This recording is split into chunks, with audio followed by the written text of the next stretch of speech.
Hey guys, Luke here and welcome back to episode 4 on my Liverpool FC career mode. And in this episode we're going to be playing 3 games, and the first game, as you can tell, is the Merseyside derby, and Jared is playing, and it's not going to be his last Merseyside derby with Liverpool for us on this career mode, as he's re-signed with us for one more year, but it remains to be seen what actually happens in terms of next year, whether next year will be his last year. I'm not really fussed, to be honest, in terms of FIFA. I'm real life a bit upset, but enough of that. Let's move on to the game. We're still rocking 3-5-2, trying to make this work. As you can tell by the previous episodes and stuff, we've had a lot of mixed games, sort of in terms of form.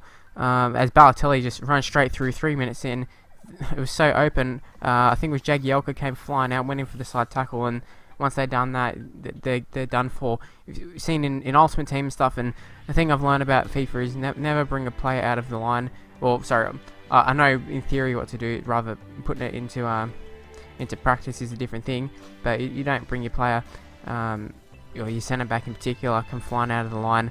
If you do, you got to make sure you get them, and in that case we punish them, and then Daniel Sturridge ended up scoring his 4th goal, so I sort of glossed over that, missed it. But yeah, I was talking about the form. We're a bit mixed in terms of 3-5-2 and also the diamond, but so far so good this game.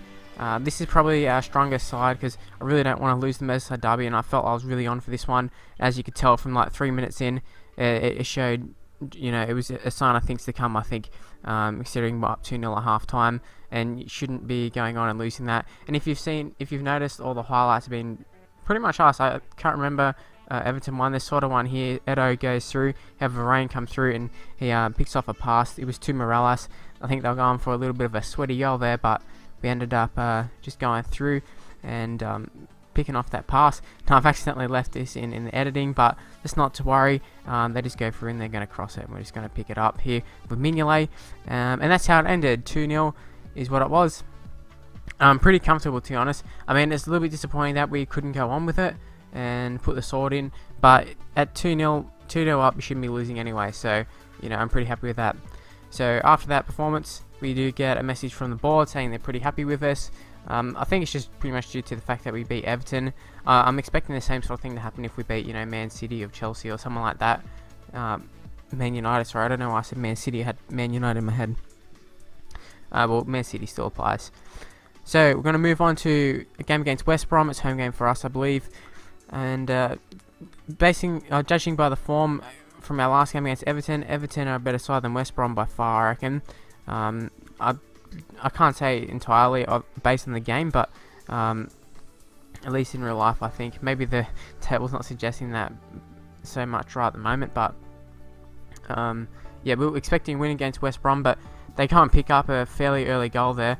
As you can tell by the highlight from this one, if you didn't catch it, it was only 30th minute here, we win a penalty, so their goal must have been a little bit earlier than that, so very early on. Thankfully for us, we do pick up a goal pretty well straight away. I think it was Coutinho who got taken out by the keeper. It's a little bit of a strange one. It's just, you know, computer stuffing around there, being a bit shitty, but we'll take it.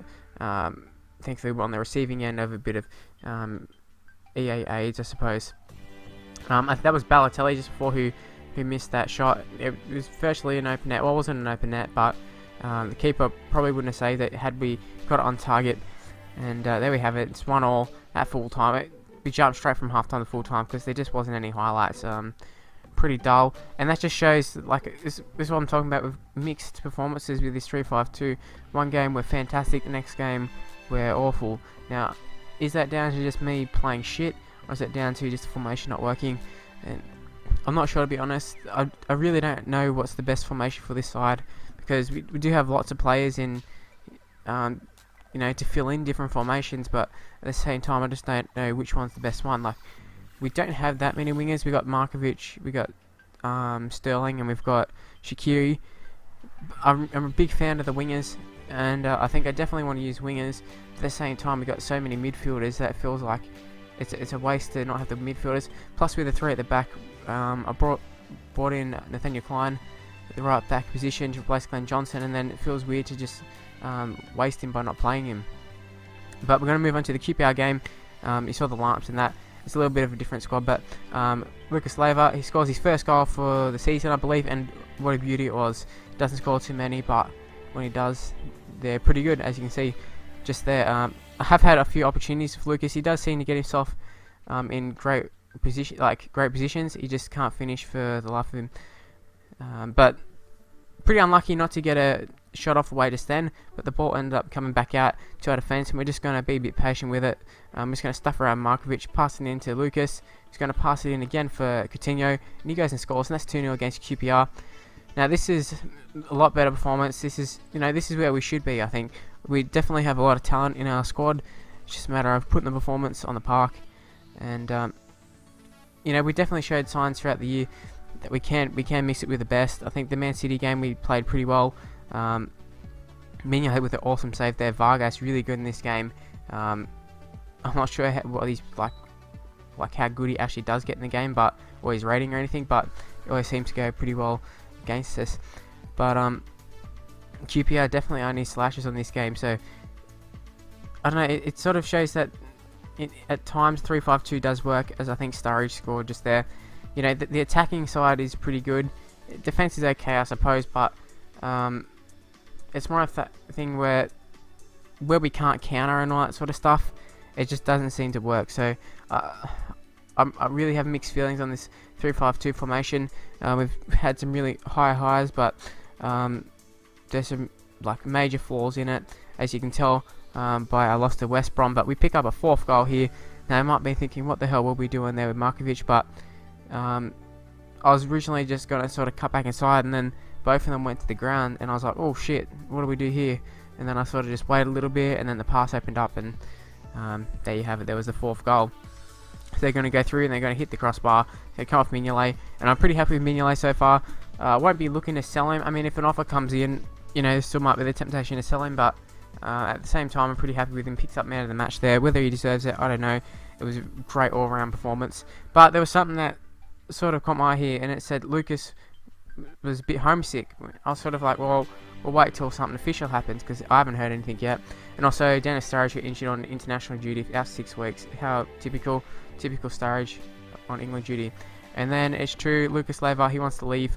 Well, he doesn't want to leave yet, but he pretty much is confirming that the rumours are somewhat true, and probably end up having to sell Lucas, which I have mixed feelings about as well. Mixed feelings seems to be the topic of the episode, but yeah, I don't know how I feel about that yet, but I'll explain that in the next episode what I feel.